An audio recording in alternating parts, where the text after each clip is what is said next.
Au nom de Dieu, le clément, le miséricordieux. Salam alaikum wa rahmatullahi wa barakatuh. Sarah et Agar ne se faisaient pas concurrence, mais elles survivaient. C'est un sujet que j'ai trouvé très intéressant et que j'ai voulu partager avec vous aujourd'hui parce que très souvent, lorsqu'on parle de Sarah et Agar, que la paix de Dieu soit sur elles, on a toujours tendance à comparer ces deux femmes. L'une qui était la première femme, l'autre qui est prise comme la concubine ou la servante. Mais dans cette vidéo, en fait, ce que j'aimerais qu'on puisse en parler, c'est le fait de les voir en tant que femmes, tout simplement. Pas en tant que concubine, pas en tant que servante, pas en tant que la première femme, simplement en tant que femme. J'aimerais qu'on se mette dans leur peau et qu'on puisse revivre un tout petit peu ce qu'elles elles ont vécu, parce que même dans nos temps actuellement, beaucoup de femmes vivent ce que Sarah et Agar ont vécu. Que la paix de Dieu soit sur elles. Je m'appelle Haja Fatima Dodo El Mekki.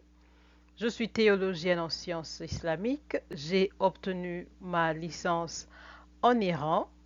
Et rapprocher les gens de différentes cultures, différentes religions a toujours été une de, un de mes buts dans la vie. Parce que je crois que nous avons tous le droit d'être heureux dans, euh, sur cette planète Terre. On va donc commencer d'abord par parler de Sarah. Sarah, le nom de Sarah signifie princesse ou encore une femme noble. Sarah était mariée au prophète Abraham, paix sur lui, et pendant longtemps, elle n'a pas pu mettre au monde. Elle a connu une période de stérilité qui était très longue, au point où elle avait atteint un âge assez avancé. Mais après, par la grâce de Dieu, elle a pu quand même avoir un enfant. Elle a eu un fils qui s'appelait Isaac et qui était devenu un prophète. L'héritage euh, que nous pouvons dire que nous avons reçu de Sarah n'est pas seulement le fait qu'elle ait mis au monde un prophète. L'héritage spirituel de Sarah, c'est l'héritage d'une femme qui priait même quand elle avait l'impression qu'il n'y avait pas d'espoir. Parce qu'une femme qui a un âge avancé et peut-être qui a déjà atteint peut-être la ménopause, va se dire, mais comment est-ce que moi je peux encore avoir un enfant? Ça ne se fait pas. Mais Sarah était une femme qui, bien que c'était douloureux, le fait de ne pas avoir un enfant, parce que vous pouvez imaginer la société, comment ça se passe dans... Mettons-nous un peu dans ce moment-là où Sarah, une femme, la femme mariée à un prophète et qui ne parvient pas à avoir un enfant, je peux imaginer les commérages qui peuvent exister en ce moment-là. Parce que d'abord, on peut se dire, mais attends, lui, c'est un prophète, il peut accomplir des miracles quand même. Mais elle est la femme d'un prophète et il prie et Dieu ne répond pas à leurs prières. Comment expliquer cela?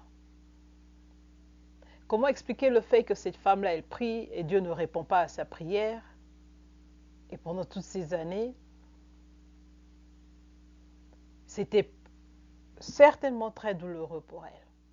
Mais Dieu a fini par lui donner la réponse à sa prière. Et cet héritage-là de Sarah, c'est quelque chose de très profond pour nous tous, non pas seulement pour celles ou ceux qui veulent avoir des enfants, mais aussi pour nous qui traversons peut-être des moments difficiles dans la vie et qu'on ne voit pas d'issue. On ne doit pas abandonner parce que d'une manière ou d'une autre, Dieu répondra à notre prière. Et ça, c'est le plus bel héritage que nous avons pu recevoir de Sarah. Maintenant, on va parler de Agar. Agar, Hajar en arabe, ça voudrait dire l'immigrante, celle qui est euh, l'étrangère.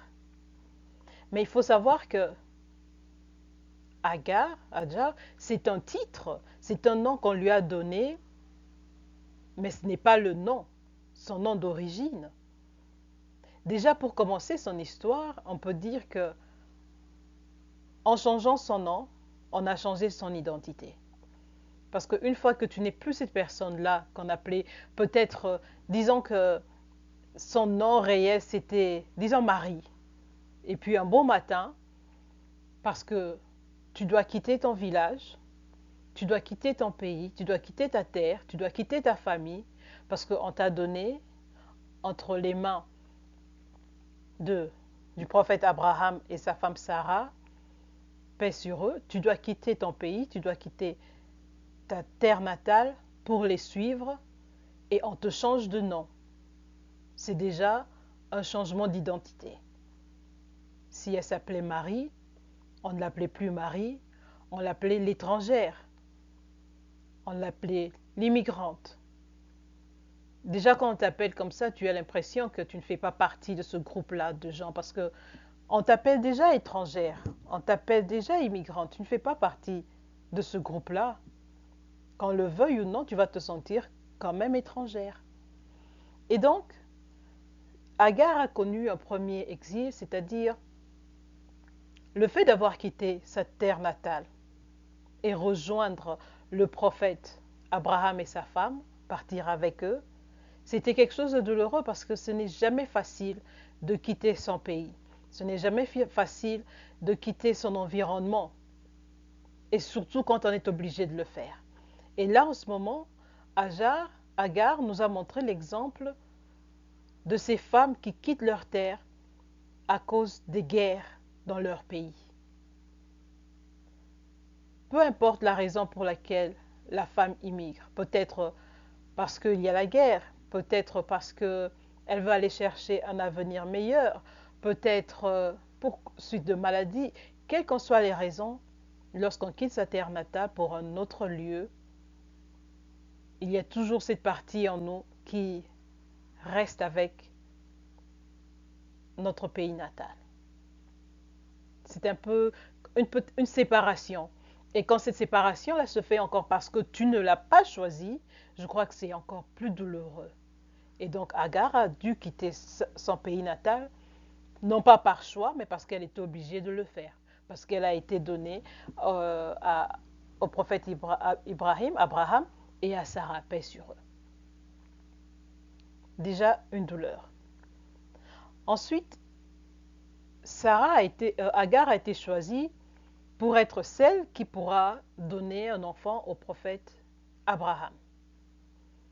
Déjà, tu es dans un milieu où on te traite d'étrangère, tu es appelée l'étrangère, et puis on te choisit, toi, parmi toutes les autres femmes, les autres servantes qui étaient là, pour devenir la mère du prophète, la mère de l'enfant du prophète Abraham, paix sur lui. C'est un honneur. Parce que quand même, c'est un prophète de Dieu, c'est un honneur de devenir la femme d'un prophète. Elle a été choisie et Dieu l'a bénie en lui donnant un enfant. Elle a eu un fils. Et quand elle a eu le fils, évidemment, cela a créé un trouble dans la famille, entre Sarah, Abraham et Agar, paix sur eux. L'ambiance n'était pas... On peut imaginer. Déjà, mettons-nous à la place de Sarah. Sarah qui ne parvient pas à avoir un enfant, qui voit cette femme qui a eu un enfant avec son mari, leur mari, qui a eu un enfant. Et le simple fait même de regarder seulement Agar allaiter, par exemple, le bébé, c'était pénible pour Sarah. Et là, déjà, ça crée quelque chose en cette femme-là qui n'est pas en mesure de faire cela. Ça crée déjà quelque chose en elle, une peine indescriptible. Et donc, après avoir eu l'enfant, le prophète Abraham, paix sur lui, vient dire à Agar que, écoute, Dieu m'a donné l'ordre de t'emmener vers une autre terre et te laisser là-bas.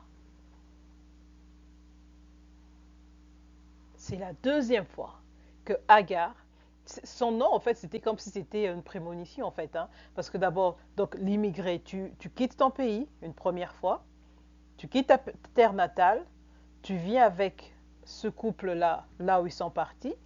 Donc la terre natale de Agar, j'ai pas mentionné, c'était l'Égypte. Tu quittes l'Égypte, tu suis ton mari, tu suis le couple, et après, quand tu as eu un enfant, tu as un bébé, parce que selon l'histoire, la version islamique, c'est que Abraham est parti laisser Agar dans le désert là-bas d'Arabie Saoudite, alors que le bébé, Ismaël, était encore qu'un petit bébé. Ce n'était pas un garçon de 5 ans, de 3 ans, c'était un bébé. Une fois de plus, Agar doit... Maintenant, mettons dans la place de Agar. Tu t'es dit, bon, je suis maintenant la femme de ce prophète, de ce grand prophète. Je lui ai donné un enfant. Je sens cette sécurité-là, mais j'ai peur. Parce que maintenant, on va la laisser à un endroit qu'elle ne connaît pas, une terre qu'elle ne connaît pas, une terre qui est inhabitée, sans protection physique, si je peux dire, seule avec un enfant. Quelle douleur! Et là encore en ce moment, ce qu'il faut dire, c'est que Agar a demandé à Abraham, est-ce que c'est la volonté de Dieu? Puisque c'est Dieu qui le veut, elle n'a fait qu'accepter. Maintenant, mettons un peu de côté cet aspect-là spirituel, vraiment, parce que là, il faut dire que Agar, c'était un côté spirituel, son côté spirituel très élevé, parce que mettons-nous un peu dans sa peau, ce serait le genre, c'est ton Dieu qui t'a dit d'aller m'abandonner là-bas. C'est quel genre de Dieu ça? Tu vas me laisser tout seul avec un enfant? Qui va pourvoir pour nous? Qui va faire tout ceci? Tu veux aller m'abandonner là-bas? Pour qui tu te prends? Pour qui tu me prends? Mais on n'a pas cette version-là. On a l'histoire, une version de Agar qui a accepté la volonté de Dieu. Abraham est parti, paix sur lui, est parti, l'a déposé dans cet endroit-là d'Arabie Saoudite et il est reparti tout seul vers Sarah. Là déjà, en tant que femme, tu dois te dire, mais attends, je t'ai donné un enfant, tu m'abandonnes moi pour aller retourner vers celle qui ne t'a pas donné d'enfant, et là tu m'abandonnes sans ressources, sans rien. Comment est-ce que je vais vivre? Et là, ça nous donne un aspect de mère seule, de mère célibataire, qui doivent tout faire toutes seules pour leurs enfants. Parce que le mari est parti, ou le mari est décédé, ou pour quelque raison que ce soit. Donc, mais Agar, une fois de plus, on n'a pas cette version-là d'Agar, où elle s'est plainte de cette manière-là, parce qu'elle sait que c'est la volonté divine.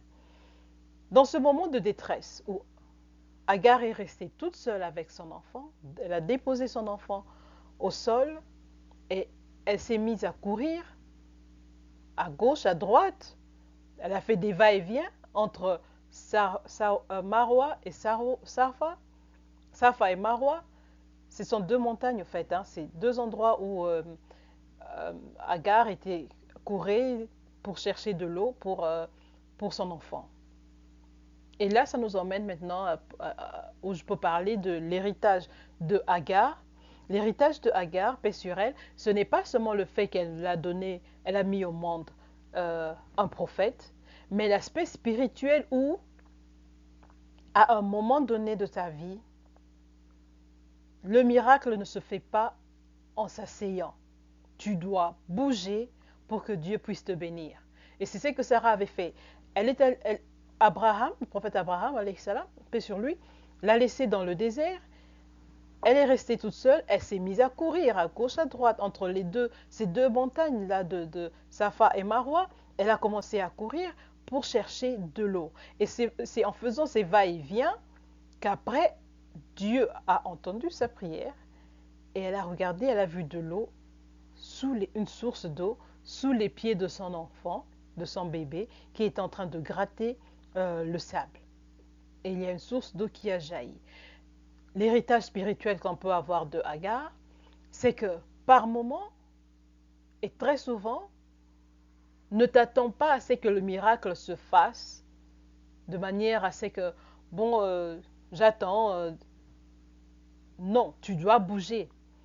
Tu dois bouger, commence quelque part. Fais le premier pas et Dieu va te bénir. Fais le premier pas et Dieu va bénir ce pas-là. Par exemple, tu cherches du travail.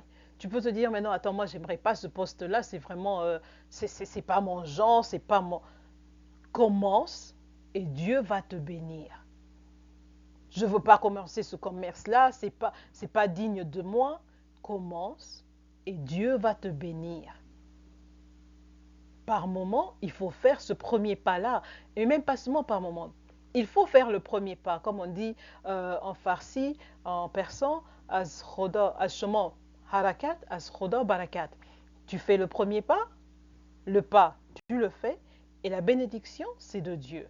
Fais ce pas-là. Et donc ça, c'est l'héritage spirituel que nous avons aujourd'hui de Agar. Voici donc quelques points communs que ces deux grandes dames ont. Premièrement, elles avaient un même mari, le prophète Abraham. Peut-être vous allez vous dire, oui, mais celle-là, c'était l'épouse, celle-là, c'était la concubine. Peu importe le titre que vous voulez donner, toutes les deux ont eu un enfant avec cet homme-là. Et toutes les deux ont eu des garçons, et toutes les deux ont eu des garçons qui sont devenus des prophètes. Toutes les deux ont expérimenté des douleurs tragiques. Donc, Sarah, paix sur elle, n'a été stérile pendant un très long moment. Agar a dû traverser des moments très douloureux, difficiles, où il y a eu insécurité, elle a quitté son pays, elle est avec le prophète, et puis ensuite, elle doit encore quitter ce couple-là pour aller se rendre, pour rester dans un endroit où il n'y avait aucune vie, personne aux alentours. Et toutes les deux ont eu une réponse à leur prière. Dieu les a bénis de sa miséricorde. Et donc toutes les deux sont des matriarches de grandes religions. Parce que les grandes religions, que ce soit l'islam, christianisme ou judaïsme, on parle de ces deux grandes dames.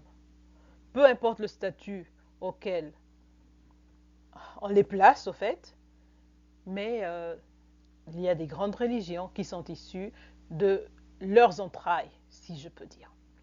Et donc leur héritage, c'est non seulement ces deux grands personnages, ces prophètes qu'elles ont mis au monde, mais c'est cet aspect spirituel qu'elles nous ont laissé. Alors maintenant, je ne voudrais pas parler de la jalousie qu'on connaît entre Sarah et Agar. Que la paix de Dieu soit sur elle. Ce n'est pas ça qui nous intéresse maintenant. Maintenant, je voudrais parler du déséquilibre structurel qui se trouve dans notre société. Et à cette époque-là et aujourd'hui. Et quand j'ai dit que les deux, en fait, c'était une survie, elles essaient de survivre. Pourquoi? Parce que Sarah, déjà, comme elle était stérile, elle avait cette peur-là d'être remplacée par cette autre dame qui a mis au monde un garçon. Déjà, il faut voir que même dans nos cultures, c'est déjà, oui, il faut mettre au monde un garçon parce que c'est lui l'héritier. Regardez déjà là où on place le sexe masculin. il faut avoir un garçon, c'est lui l'héritier. Donc Sarah voit que cette dame-là, Agar, a mis au monde un garçon, le premier garçon d'Abraham, paix sur lui, le prophète Abraham. Donc elle a cette peur-là d'être remplacée. Agar, de son côté, avait cette peur-là d'être remerciée. Ok, merci, tu as mis au monde un enfant, et puis voilà, merci. Tu peux, il n'y a plus rien à voir ici pour toi, au revoir. Elle avait cette peur-là. Quand je parle de déséquilibre structurel, au fait, dans notre système, c'est parce que très souvent, dans un couple, lorsqu'une femme ne parvient pas à mettre au monde, elle a cette peur-là d'être remplacée parce que très souvent, la famille de l'homme peut commencer à mettre beaucoup de pression en disant que tu dois prendre une autre femme parce que celle-là, elle ne t'apporte rien. C'est comme si la femme n'était valorisée que par ce qu'elle apporte, c'est-à-dire mettre au monde, avoir des enfants. Et si tu ne parviens pas à mettre au monde, c'est comme si tu ne valais rien. Alors que c'est faux. La femme, que tu aies mise au monde ou pas, tu vaux énormément. Aux yeux de Dieu, tu as une très grande valeur.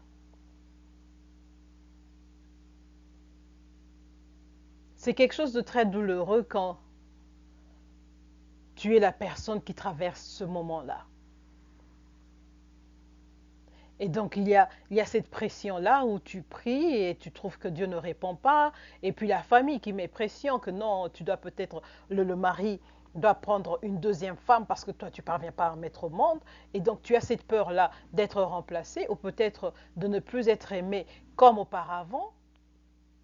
Parce que tout simplement, le système dit que, comme celle-là ne met pas au monde, va chercher une autre. Il y a certains couples qui, tout simplement, vous savez, vous êtes plus heureux en étant simplement vous deux. Parce que c'est Dieu qui voudrait que peut-être vous traversiez ce moment-là, ou que tout simplement que ce soit ainsi. Mais c'est toujours les autres, les gens de l'extérieur, qui mettent beaucoup plus de pression que vous-même. Et encore, ce qui est triste, c'est que des fois, on met la pression sur la femme comme si c'est à cause d'elle que c'est elle qui est la stérile, c'est elle qui ne parvient pas à mettre au monde, alors que des fois, c'est la faute aussi revient à l'homme. Mais dans nos cultures, très souvent, c'est toujours la faute de la femme. C'est comme ça, on dit toujours à l'homme va chercher une autre, alors que des fois, la faute aussi revient à l'homme.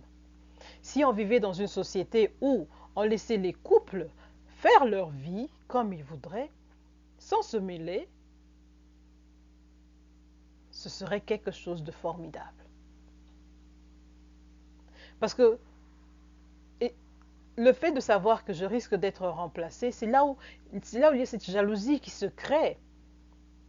Et au lieu que, par exemple, on voit, c'est peut-être ça que Dieu veut pour ce couple-là, et que ce couple-là se contente de la situation que Dieu leur a donnée en ce moment-là, il y a cette jalousie qui va se créer lorsqu'il y a une autre personne qui arrive, une deuxième femme qui arrive, et la première femme va se dire, pourquoi est-ce qu'elle a un enfant et pas moi? Et là, maintenant, en fait, je voudrais parler de la jalousie qui existe. C'est pas seulement parce qu'il y a une deuxième femme qui est arrivée. Mettons ça même de côté. Dans notre société, on te voit où tu es un parent et puis tu regardes, tiens, pourquoi mes enfants n'ont pas le même boulot que les enfants d'un tel? Pourquoi mes enfants ne sont pas aussi jolis que les enfants d'un tel? Pourquoi est-ce qu'il y a toujours ce genre de comparaison qui est destructive, en fait, hein,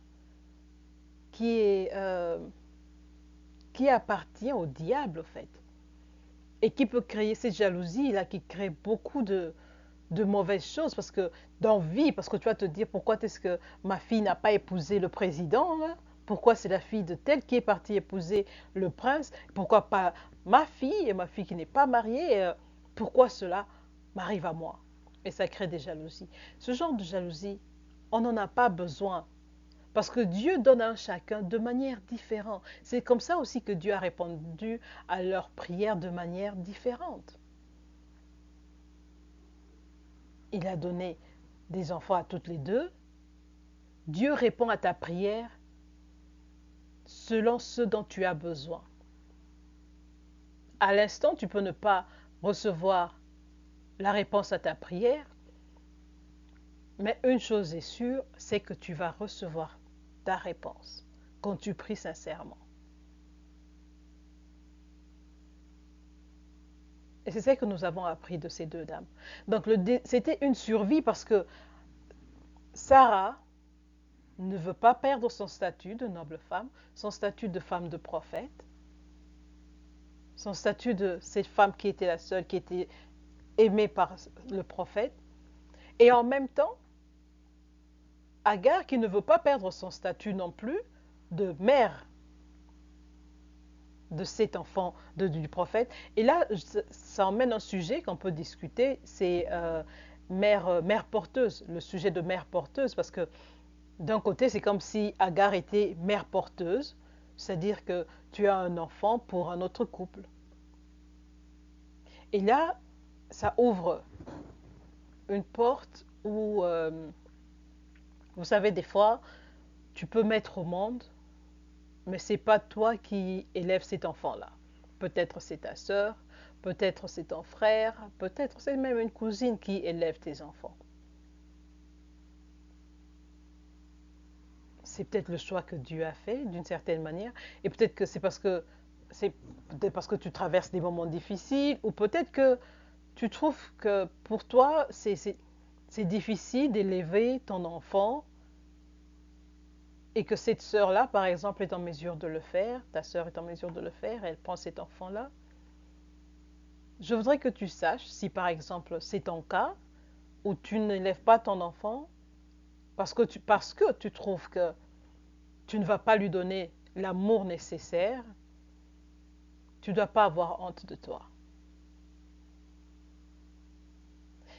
Et un autre point, c'est que des fois, il arrive qu'une femme mette au monde et qu'elle ne ressente pas d'amour pour son enfant.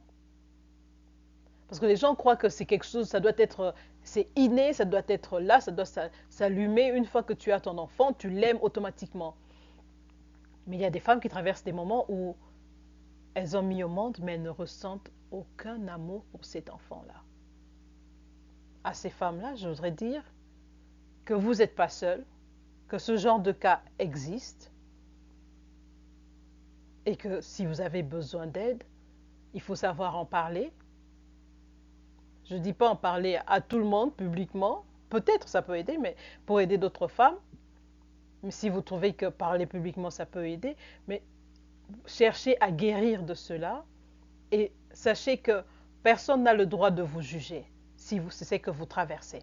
Personne n'a le droit de vous juger. C'est quelque chose qui arrive et c'est pas parce que à toi ce n'est pas arrivé qu'à une autre ce n'est pas arrivé.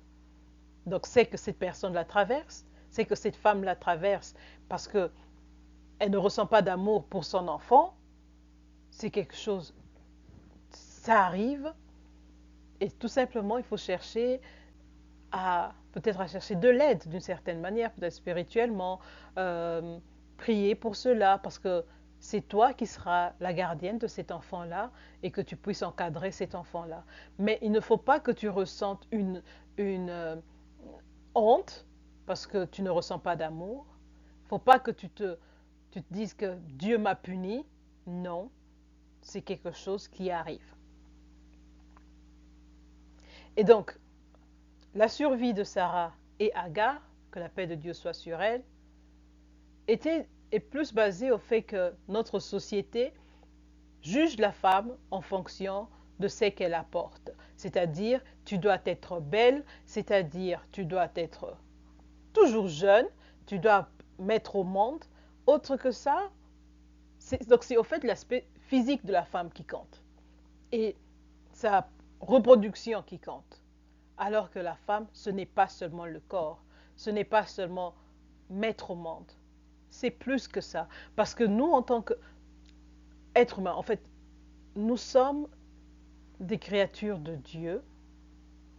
Et ce qui est plus important, c'est cet esprit que Dieu a mis en nous. Parce que Dieu va nous juger par rapport, non pas à notre physique, mais nos actes et notre spiritualité. Mais la société demande autre chose de la femme. Tant que tu ne mets pas au monde, tu risques d'être remplacé. Tant que tu... Ou bien même tu mets au monde des filles, on va chercher pourquoi ce n'est pas des garçons. Tu mets au monde des garçons, pourquoi elle n'a pas de filles. Et évidemment, c'est toujours la faute à la femme. Et là, c'était plus une histoire de survie pour ces deux femmes, plutôt qu'une histoire de jalousie. C'est parce que ce système-là a toujours été mis en place, est en place même jusque maintenant. Et si cela peut changer, cela ferait beaucoup de bien à notre société et aussi surtout à la femme qui a toujours été marginalisée, cette femme qui souffre, cette femme qui est vue. Tu as de la valeur. Que tu es mise au monde ou pas, tu as de la valeur.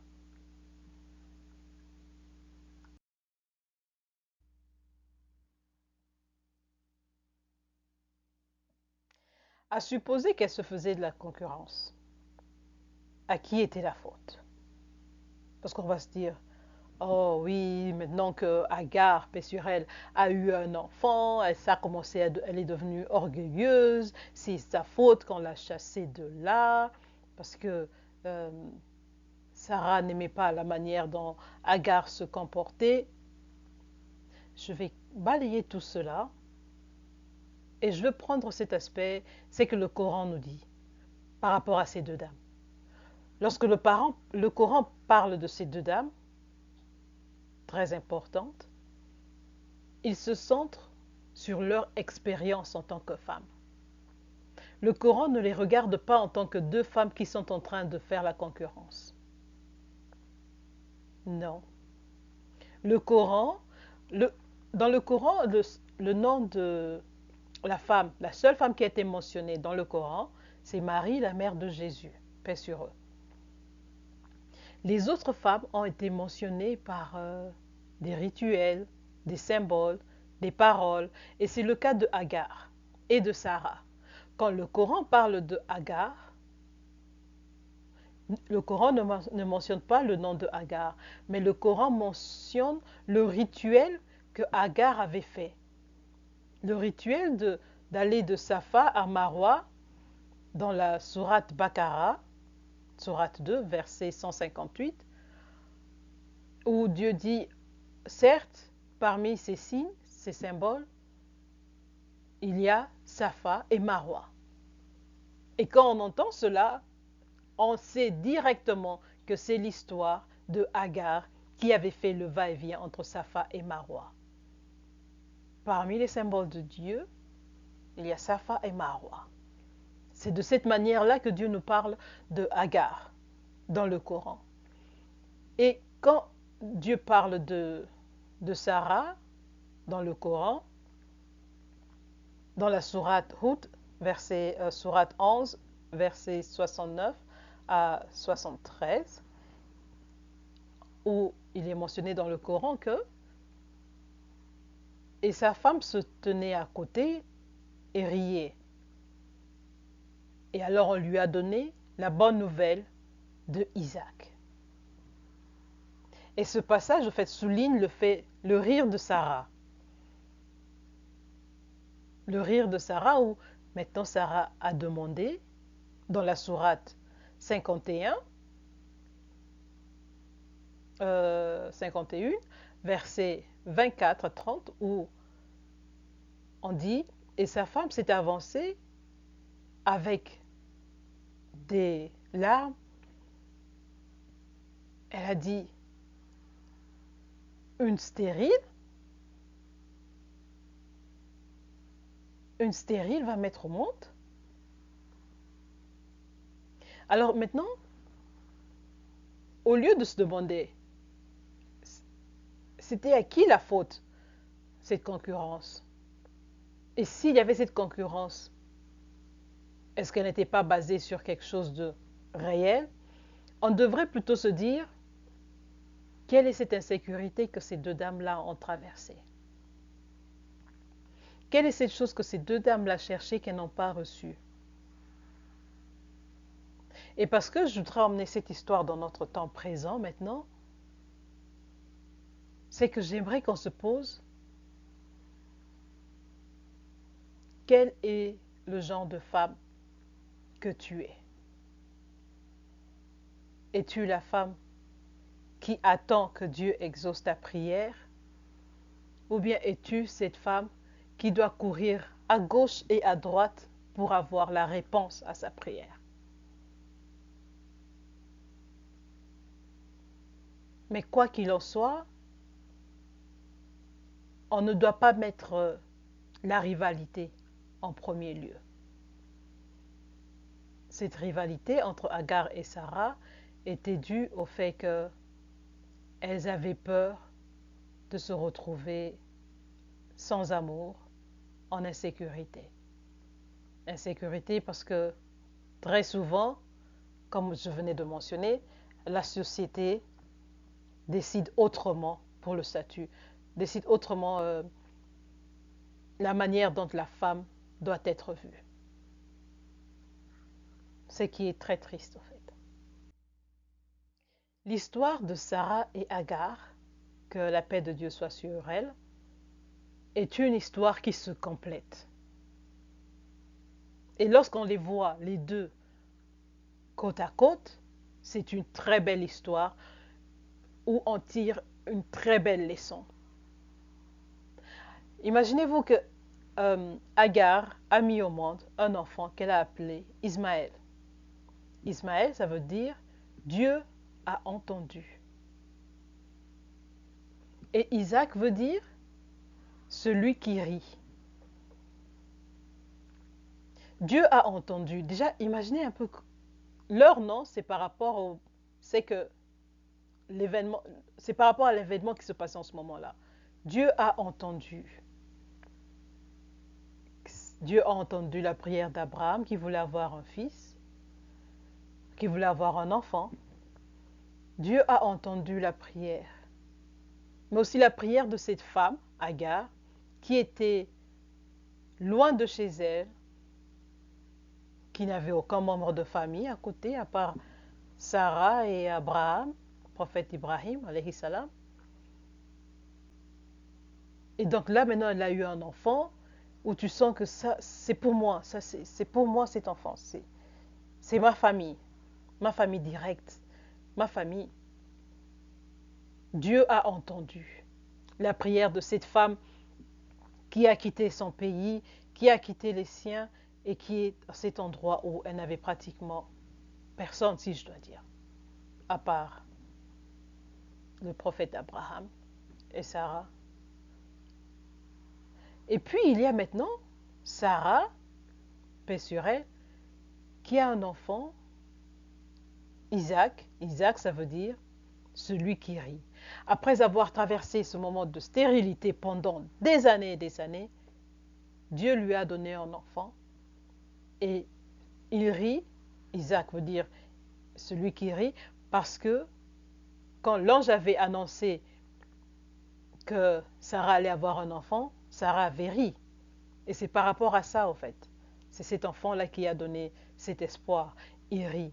Maintenant, mettons l'histoire de Ismaël et Isaac ensemble, ces deux frères.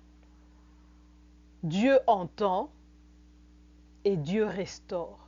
Dieu te redonne le sourire. Pendant que tu pries, ne crois pas que Dieu t'a abandonné. Pendant que tu traverses ce moment difficile, ne crois pas que tu es toute seule, ne crois pas que tu es tout seul. Dieu t'entend et sache que Dieu te donnera le sourire. Dieu, il entend et il restaure, il donne le sourire. Le sourire, il vient après ce moment de calamité, ce moment difficile où tu avais perdu espoir. Donc sache que Dieu, il entend et Dieu donne le sourire. Et quand nous mettons l'histoire de ces deux frères ensemble, c'est une très belle leçon que nous tirons. Et là, nous n'avons plus besoin de regarder, c'était la concubine, c'était la première femme, nous prenons leurs histoires et nous mettons ensemble et ça nous donne une très belle leçon. Et dans la sourate Ibrahim 14, sourate Ibrahim, le prophète Ibrahim, alayhi salam, paix sur lui, a dit « Louange à Dieu qui m'a béni en me donnant Ismaël et Isaac à un âge avancé. » Cela voudrait dire que les deux enfants sont bénis par Dieu. Les deux enfants ont une grande importance aux yeux de leur Père, aux yeux de Dieu. Qui sommes-nous pour continuer à vivre dans la séparation en disant que tel est beaucoup mieux, tel est l'enfant de la servante, ouais, cet enfant n'a pas d'importance, Dieu ne regarde que celui-là. Non, Dieu a béni tous les deux. Et je voudrais que vous compreniez que dans cette vidéo, je n'ai pas envie de mettre l'aspect islamique en avance que oui, c'est Ismaël qui est... Non, parce que pour nous les musulmans, Ismaël, paix sur lui, prophète Ismaël, je parle comme si c'était mon ami, c'est pas mon ami. Pour nous, en islam, en fait, on n'a pas le droit d'aimer un prophète plus qu'un autre. Nous devons aimer tous les prophètes de Dieu. Nous aimons le prophète Ismaël et le prophète Isaac. Que la paix de Dieu soit sur eux. Bien que la religion islamique vienne de la descendance du prophète Ismaël, nous aimons aussi le prophète Isaac. Que la paix de Dieu soit sur eux. Et donc, la belle histoire de Sarah et de Agar nous apporte cette leçon où les deux frères ensemble répondent, ça répond à nos problèmes actuels, à nos situations actuelles, et qu'on sache que Dieu, il entend et il restaure, il redonne le sourire. N'est-ce pas une belle histoire? Avons-nous encore besoin de comparer qui avait raison, qui avait tort, qui était la base de cette jalousie? Prenons l'histoire de ces deux femmes, mettons ensemble et regardons ce beau fruit de Isaac et Ismaël, ces deux frères qui nous ont appris que quand tu es dans des moments difficiles, Dieu t'entend et Dieu va te donner le sourire. Inch'Allah. Maintenant que j'approche la fin de cette vidéo, je voudrais qu'on puisse avoir ces réflexions individuelles. Chacun de nous traverse des moments connus que par soi-même. Des fois, tu peux voir quelqu'un qui est en train de rire, mais au fond, il y a ce cœur qui saigne. C'est pas tout le monde qui expose ses problèmes. C'est pas tout le monde qui voudrait perdre sa dignité. En ce moment de ta vie, quelle est la chose que tu devrais faire? Est-ce que tu devrais agir comme Agar, secouer terre et ciel pour avoir la réponse à tes questions? C'est-à-dire, peut-être tu es à la recherche d'un travail, il te faut introduire tes CV à gauche, à droite, faire des demandes à gauche, à droite pour obtenir ce boulot-là, ou bien peut-être que tu es malade et que tu es à l'hôpital et que tu dois prier parce que c'est un moment où maintenant c'est seulement Dieu qui doit agir parce que tu as fait ce que tu pouvais, les médecins ont dit ce qu'ils pouvaient faire et là maintenant c'est simplement l'attente que Dieu guérisse. Quelle est la position dans laquelle tu te trouves? Et quelle que soit la position dans laquelle tu te trouves, sache que Dieu entend et Dieu restaure. Dieu donne le sourire après des moments de douleur. Mais il y a beaucoup de choses que toi-même tu dois réfléchir au fond de toi et savoir où tu te trouves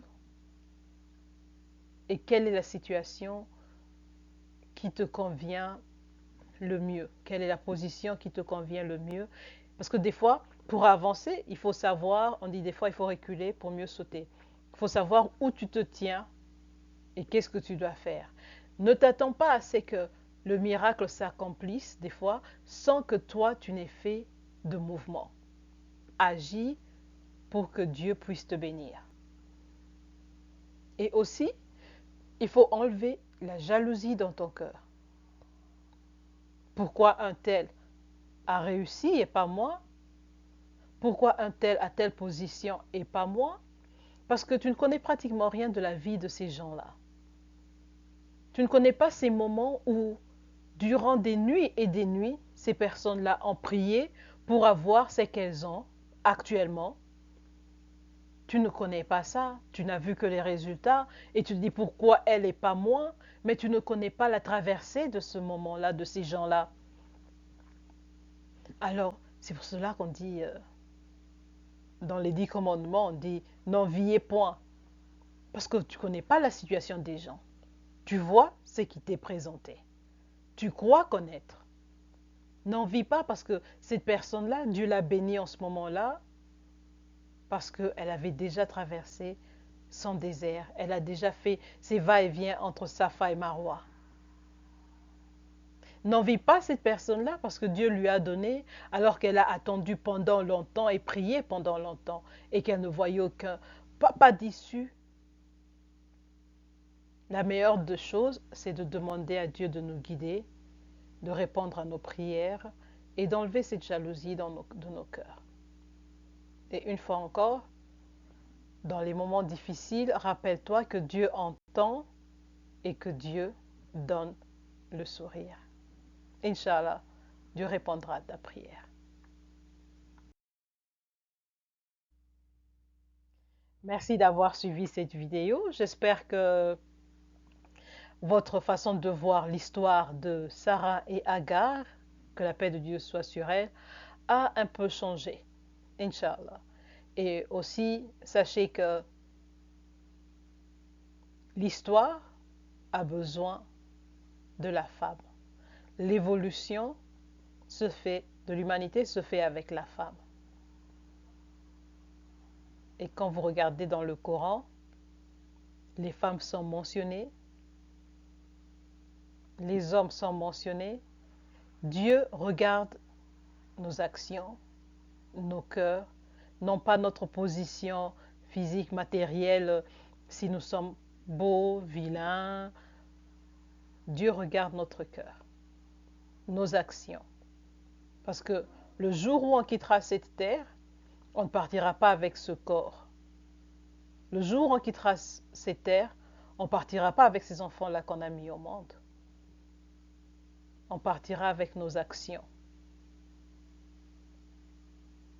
Et donc, une fois de plus, sachez que dans les moments difficiles, Dieu vous entend et Inch'Allah, Dieu répondra à votre prière. Wassalamu alaikum wa rahmatullahi wa barakatuh.